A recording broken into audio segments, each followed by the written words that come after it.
Satu telur dibagi 4. Pagi-pagi sekali, sebelum berangkat ke sekolah, aku menatap ke arah seorang wanita yang sudah membesarkan aku, yang sedang tersenyum, melihat hasil makanan yang dia masak, yang sedikit berbeda dari biasanya.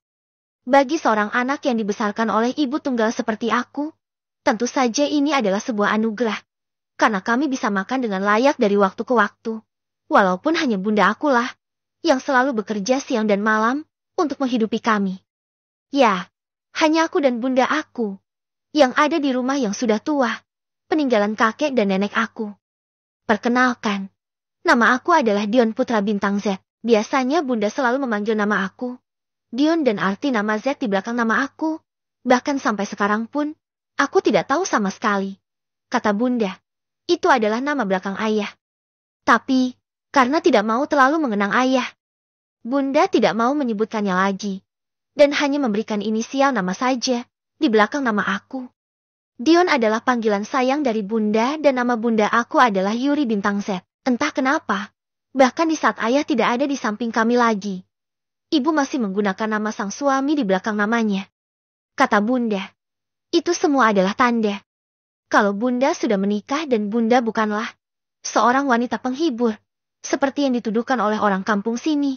Karena bunda yang beberapa tahun merantau ke kota Jakarta dan tidak lama dari itu, bunda pulang ke kampung lagi, dengan keadaan sedang mengandung aku. Ayo kita makan sekarang, sayang. Ucap bunda, yang membuat aku terkejut, setelah mengenang masa lalu kami berdua, setelah melihat senyum di wajah bunda, di pagi hari ini.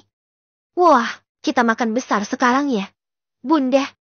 Tanya anak laki-laki berseragam putih abu-abu itu, yang kini telah mendekat ke arah bundanya. Yuri tersenyum melihat anaknya tersenyum.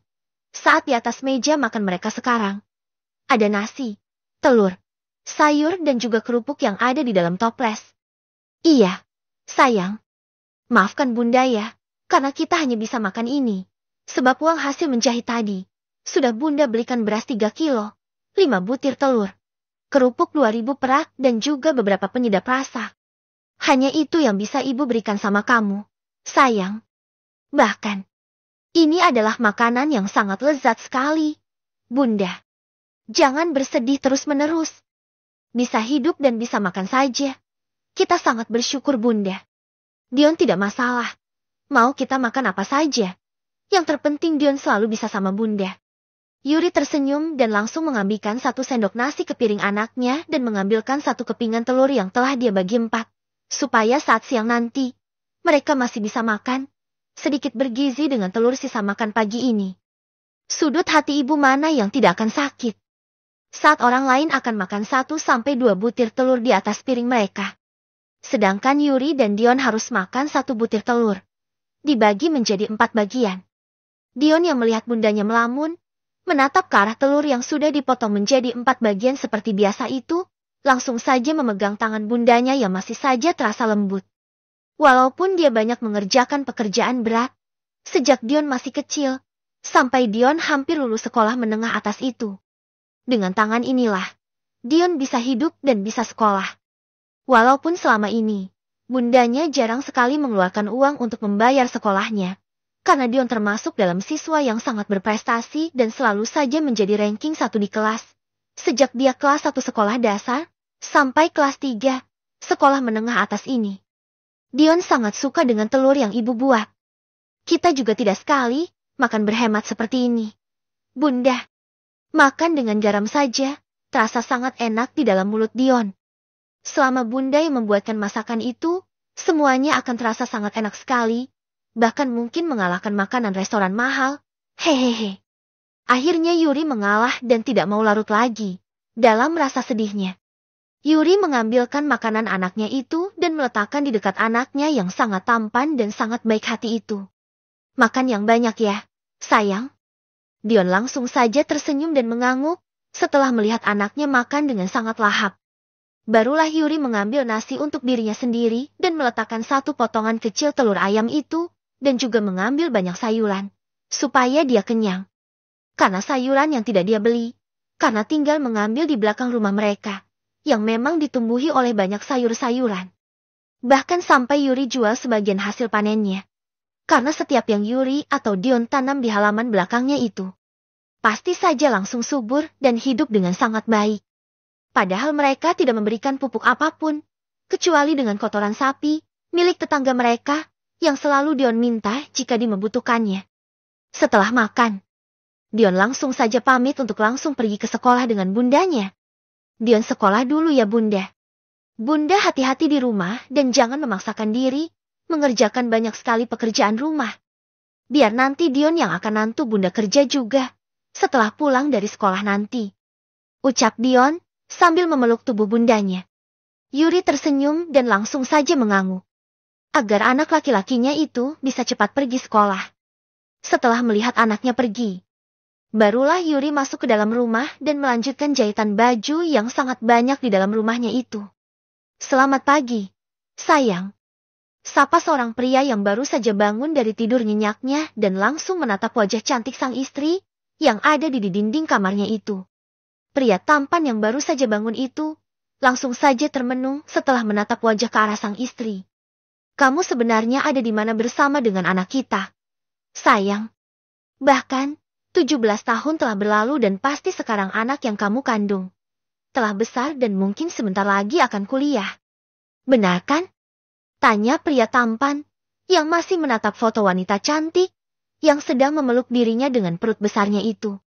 Pria tampan yang sedang memandang foto istri dan juga anaknya itu adalah Darren Putrazen. Dia adalah pewaris satu-satunya dari semua bisnis keluarganya Netizen Corp. Pria dewasa yang sangat tampan itu sekarang hanya tinggal bertiga dengan istri dan satu putrinya. Tapi, istri dia yang sekarang bukanlah istri yang diharapkan oleh Daryl. Mereka menikah hanya karena formalitas belaka dan untuk keuntungan bisnis keluarga mereka berdua. Tidak ada cinta di hati Daryl untuk istrinya sekarang. Karena Daryl sangat mencintai istri pertamanya, sekaligus wanita pertama dan juga yang terakhir yang sangat dia sayangi dan sangat dia cintai itu. Ya, Daryl Putrazen memang mempunyai 2 orang istri. Tapi, di muka umum dia hanya punya 1 istri, yakni Meira Mes, anak dari kolega bisnis keluarganya, yang berasal dari keluarga Mes. Tapi, Darren tidak pernah mencintai istrinya itu.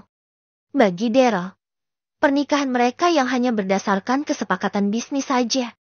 Tidak harus sampai harus mencampuri urusan mereka masing-masing. Bahkan, mereka tidak pernah sekamar. Walaupun sejak awal menikah, Meira selalu saja marah karena sifat Daryl ini. Tapi, demi anak yang dia kandung saat menikah dengan Darren, Meira harus tetap kuat menjalani pernikahan mereka untuk menutupi aibnya juga, yang sedang mengandung dengan kekasihnya waktu itu. Mendapatkan hidup yang lebih baik dan tidak menanggung aibnya seorang diri saja, sudah membuat Meira senang, karena ada pria yang mau menikah dengan dirinya, walaupun hanya terpaksa. Makanya Meira hanya pasrah dan membiarkan saja. Mereka tidur terpisah dan juga tidak banyak obrolan. Bahkan, sampai umur pernikahan mereka yang akan menginjak 17 tahun itu. Meira sangat tahu, kehadirannya dalam hidup Darren adalah sebuah musibah, karena kedatangannya, Darren harus berpisah dengan istri dan juga anaknya, karena kesalahpahaman. Darren yang waktu itu, juga tidak bisa membantah semua perkataan orang tuanya. Hanya bisa pasrah saja, dengan nasibnya waktu itu. Walaupun dia sedikit memberontak. Tapi, sampai sekarang, Darren masih mencari anak dan istrinya yang telah lama menghilang. Anak haram. Saat tiba di sekolah, Dion langsung saja meletakkan tasnya dan langsung mengeluarkan buku pelajaran untuk jam mata pelajaran pertama. Dion yang sedikit berbeda dengan anak kampung biasanya. Memang tidak memiliki banyak teman, hanya ada 1 temannya. Itu pun juga seorang anak perempuan yang juga hampir memiliki kehidupan yang sama dengan Dion. Mereka berdua, sama-sama anak broken home dan memiliki kehidupan yang sangat susah sekali. Jika Bunda Dion bekerja sebagai penjahit dan juga mencari sedikit uang dengan berkebun di belakang rumah mereka yang memiliki tanah yang cukup untuk berkebun. Berbeda dengan teman Dion yang bernama Riani Putri. Ya, nama teman Dion adalah Riani, karena dia adalah perempuan. Tapi, kebanyakan orang memanggil dia dengan sebutan Rian, karena perawakannya yang seperti anak cowok yang selalu saja berambut pendek dan selalu memakai pakaian seperti seorang pria. Untung saja dia tidak memakai celana ke sekolah dan masih memakai rok, seperti anak perempuan pada umumnya. Oh anak haram. Panggil salah satu teman sekelas Dion saat dia baru saja masuk ke dalam kelas. Dion yang merasa tidak dipanggil, hanya diam saja dan melanjutkan membaca kembali buku pelajarannya itu. Merasa sangat kesal, karena panggilannya tidak dijawab. Anak itu langsung saja mengambil buku pelajaran yang sedang Dion baca dan langsung membuangnya. Ada apa sih? Pagi-pagi kamu sudah cari ribut sama aku. Padahal aku tidak salah apa-apa.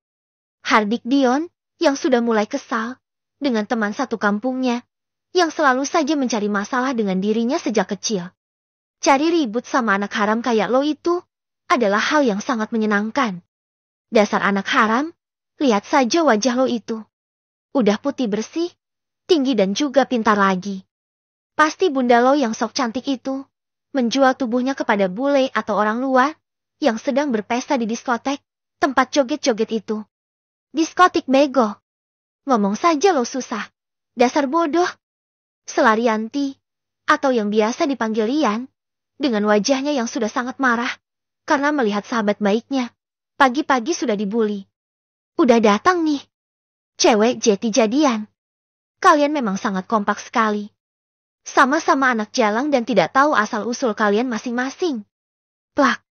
Rianti langsung saja melayangkan tangannya ke arah mulut temannya yang bernama Rigo. Jaga mulut lo ya, anak sialan. Lebih baik kita tidak punya bapak. Daripada lo, bapak ada, tapi selalu saja keluar masuk penjara karena narkoba dan juga memukul orang lain. Tolong ngaca dulu ya, sebelum lo bicara. Hidup lo aja sama susahnya sama kita. Yang membedakan, lo dan keluarga lo, masih ada sanak saudara yang akan diporotin, sedangkan bunda kita berdua memang hidup dengan jerih payah dan keringat mereka masing-masing.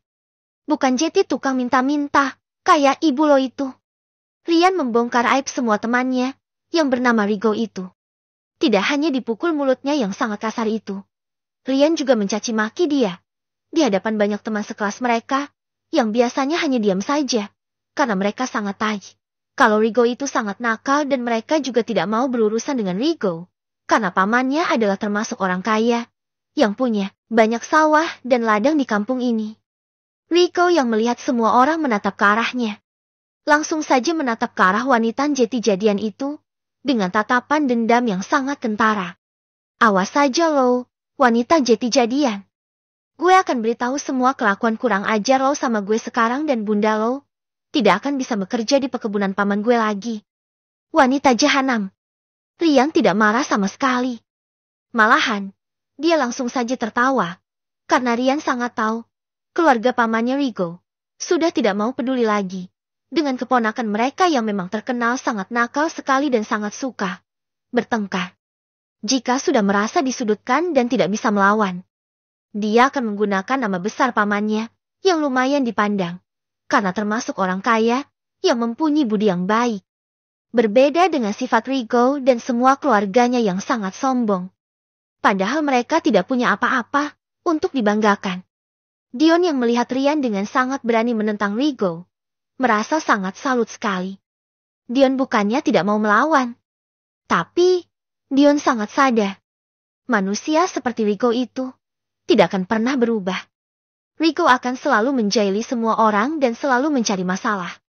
Karena dari sudut pandang Dion, Rigo hanya berusaha untuk bergaul dengan sesama temannya, yang selalu saja enggan berteman dengan tulus dengan dirinya. Apalagi, Rigo juga punya keluarga yang sangat berantakan sekali. Walaupun keluarganya masih utuh. Tapi, semuanya tidak sebahagia seperti keluarga yang lain. Jika Dion dan Rianti tidak punya ayah dan tidak tahu seperti apa wujud ayah mereka, Rigo cukup beruntung melihat dan juga merasakan keberadaan ayahnya. Tapi, ayahnya bukanlah orang yang baik. Dia selalu saja berkata kasar kepada ibunya dan selalu saja pulang ke rumah dengan mabuk-mabukan. Bahkan, ayahnya juga sering sekali keluar masuk penjara karena kasus narkoba atau perjudian. Setelah Rigo pergi dari dalam kelas, tepat setelah itu, jam masuk kelas pertama berbunyi dan Dion juga Rian langsung saja duduk di tempat duduk mereka yang juga bersebelahan dan langsung mengeluarkan buku pelajaran. Setelah guru masuk dan juga berdoa. Mereka belajar dengan sangat serius, seolah telah melupakan kejadian tadi pagi, sebelum pelajaran ini berlangsung. Dion dan Rian memang dikenal dengan anak yang sangat pintar. Mereka juga sekolah dengan beasiswa dan mereka juga selalu mengharumkan nama sekolah. Jika Dion sekolah, berbeda dengan kehidupan Darren yang sangat menyedihkan sekali. Ketika dia bangun tidur dan turun ke lantai bawah untuk sarapan, dia malah melihat istri dan juga anak wanita itu sedang makan dengan sangat tenang. Bahkan, bisa dilihat juga maminya juga ada di sana, yang sedang mengelus rambut anak perempuan, yang selama ini dia sangka sebagai cucu kandungnya itu. Jam berapa sekarang? Kenapa kamu baru bangun, Darren? Sindir maminya yang bernama Yola. Aku baru pulang dari luar kota. Mi, wajar dong. Aku telat bangun. Apalagi aku juga punya banyak pekerjaan yang harus aku kerjakan. Tolong nih, jangan ganggu aku dulu. Kepala aku rasanya sangat sakit sekali. Ucap Darren lirih, sambil mengusap kepalanya yang tiba-tiba saja berdenyut sakit. Kamu mau aku panggilkan dokter, Mas? Tanya Meira, yang berusaha dekat dengan suaminya itu. Tidak usah. Aku hanya perlu minum obat sakit kepala saja. Balas Darren. Niatnya yang awalnya akan sarapan di bawah dengan sangat tenang. Karena sekarang sudah lumayan siang. Tapi, semuanya harus berantakan. Karena istri keduanya, anak dan juga maminya, masih saja duduk di meja makan. Mau aku bawakan makanan ke kamar? Tanya Meira lagi. Darren tidak menjawab. Dia hanya mengambil satu mangkuk bubur ayam dan juga minuman. Setelah itu, dia langsung saja berjalan ke arah taman yang ada di sebelah rumah mereka. Darren tidak jeti, naik ke kamar. Sekarang dia hanya ingin duduk tenang menghabiskan makanannya di kursi yang selalu menjadi tempat favorit istri tercintanya, ketika mereka masih hidup bersama dalam kebahagiaan. Darren langsung mendudukkan dirinya dan langsung menatap ke arah taman yang dihiasi oleh berbagai macam bunga, yang sangat disukai oleh istrinya itu. Setelah kepergian istrinya, Darren tidak memperbolehkan orang lain mengurus tamannya, kecuali orang yang memang sejak dulu selalu setia mengurus kecantikan tamannya yang sangat cantik itu. Setelah lama mengenang masa lalu, Darren langsung saja menyuap bubur ayam yang telah dia aduk itu. Ya, Darren adalah penyuka bubur ayam yang diaduk. Jika tidak diaduk, maka rasanya sangat aneh bagi Darren. Saat sedang asik menyantap makanannya dan ikut larut dalam kenangan manis rumah tangganya dulu, tiba-tiba saja, Mami Yola duduk di sampingnya. Masih saja bermenung di sini. Ejek Mami Yola ke arah anak laki-laki satu-satunya itu. Darren yang sedang tidak mau ribut, memilih diam dan tidak banyak bicara. Bagi Darren, hidupnya sudah sangat lelah dia lalui dengan berdebat terus dengan semua keluarga besarnya. Darren bahkan sudah merasa bosan hidup di dalam keluarga yang penuh dengan tekanan ini. Apalagi, dia juga harus hidup dan tinggal serumah dengan wanita yang Darren rasa sangat cerewet sekali dan selalu saja ingin berdekatan dengan dirinya. Untung saja, Darren adalah pria yang sangat setia dan sangat menjaga dirinya, hanya untuk wanita yang sangat dia sayangi dan cintai seorang. Jetty, seperti apa Meira meminta dan memohon untuk hidup dari awal berdua dan berusaha menjadi suami istri yang seharusnya. Tidak pernah Darren dengarkan. Bagi Darren, sebenarnya istrinya hanya satu. Tapi, karena keserakan semua keluarganya, Darren terpaksa menikah lagi dan menyebabkan wanita yang sangat dia sayangi meninggalkan dirinya, bersama dengan bayi yang dia kandung. Darren, biarkan Darren hidup dengan tenang. Bukannya semua keinginan Mami dan Papi sudah Darren kabulkan. Jetty, jangan kacaukan lagi kesenangan Darren. Hanya ini saja yang bisa membuat Darren tenang. Tangan Darren masih asik memakan sarapannya. Karena Darren sangat takut sekali sakit. Karena mungkin saja istrinya akan sangat cemas. Hidup Darren sangatlah indah dulu. Mempunyai istri yang sangat cantik dan sangat pengertian adalah kebahagiaan untuk Darren. Istrinya dulu pasti akan sangat marah saat dia telat makan. Jetty, sebisa mungkin setelah istrinya pergi, Darren selalu menjaga pola makan dirinya sendiri. Darren harap ketika mereka dipertemukan kembali, Darren dalam keadaan sehat dan tidak menderita sakit sama sekali. Menderita boleh, sakit jangan. Itulah motto hidup Darren setelah ditinggalkan oleh sang istri dan juga calon anaknya. Mau sampai kapan kamu hidup seperti ini, Ingat Darren, kamu juga ada anak dan istri lain yang harus kamu berikan kasih sayang? Bukan hanya tenggelam dalam masa lalu. Seperti ini. Dia bukanlah wanita baik-baik. Darren. Maka, lupakanlah dia. Ancam Mami Yola, yang langsung saja membuat Darren tertawa, sambil memakan buburnya, yang tinggal sedikit itu. Aku sangat tahu, seperti apa istri aku, Mi, bahkan, wanita yang selalu Mami katakan, bukan wanita baik-baik. Wanita jalang atau wanita yang hanya mengandalkan kecantikannya saja. Semuanya bahkan sangat salah. Darren sangat tahu, seperti apa istri Darian sendiri. Bahkan, sudah berapa kali Darren bilang, kalau pria pertama yang membuka segel keperawanan dia, adalah Darren sendiri. Di malam pertama kami, setelah resmi menikah, baik secara agama maupun secara hukum. Mami selalu saja tidak percaya. Tapi, Darren juga tidak butuh lagi kepercayaan Mami itu, karena hanya Darren yang merasakannya. Tidak sama seperti menantu kesayangan Mami itu. Ucap Darren, sambil menatap wajah penuh permohonan, dari wanita yang berdiri tidak jauh dari tempat duduknya dan Mami itu. Wajah sedih itulah, yang selalu menghalangi langkah Darren, mengatakan semua kebenaran dari wanita yang hanya terlihat polos dan terlihat sebagai wanita baik-baik itu. Darren terlalu lemah, dalam mengambil keputusan, saat melihat dia menangis dan juga memohon, sambil membawa nama anaknya yang tidak bersalah. Tapi sekarang, sepertinya semuanya harus Darren bongkar, karena dia sudah muak dengan wanita yang sok polos itu. Karena menurut orang kepercayaan Daryl, wanita yang menjadi istri keduanya itu, masih saja berhubungan dengan sang kekasih, yang mana dia adalah ayah kandung dari anak perempuannya sekarang yang bernama Maida.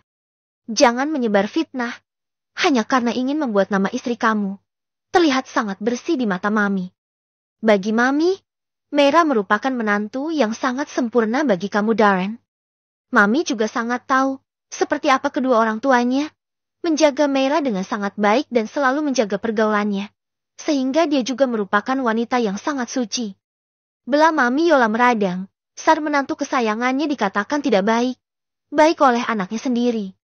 Aku bahkan tidak pernah tidur dengan dirinya selama ini. Kami tidur terpisah setiap hari. Jadi, dari mana datangnya anak di antara kami berdua? Bahkan, belum lama ini, dia juga keguguran anak keduanya. Coba Mami jelaskan sama Darren, dari mana datangannya anak itu, Mi? Aku tidak pernah tidur dengan dia, sejak kami menikah. Sedikit pun, Darren tidak pernah menyentuhnya. Tapi anehnya, dia bisa punya anak loh. Bukannya, itu adalah hal sangat ajaib sekali bukan? Tapi, pasti Mami tidak akan percaya. Ya terserah saja. Mau percaya atau tidak itu terserah saja. Darren sudah lelah dengan semua kehidupan yang sangat jahat ini. Orang lain bisa hidup berbahagia dengan keluarga kecilnya. Sedangkan aku harus hidup menderita sebagai penutup aib wanita yang di luarnya saja, yang terlihat sangat polos. Bukannya ini yang Mami dan Papi harapkan. Aku hidup dengan sangat menderita sekali. Padahal aku adalah anak sematawayang kalian berdua. Ucap Darren, sambil menatap terluka, ke arah Mami yang telah mengandung dan juga melahirkan dirinya itu. Darren sangat tidak habis pikir, dengan semua pikiran Maminya. Entah kenapa, tidak ada rasa cemas akan hidup putranya satu-satunya. Yang dia pikirkan adalah hidup menantunya saja, yang notabene adalah orang lain. Darren bahkan sempat curiga. Apa ada sesuatu yang sedang disembunyikan oleh Mami dan semua keluarganya itu? Penyesalan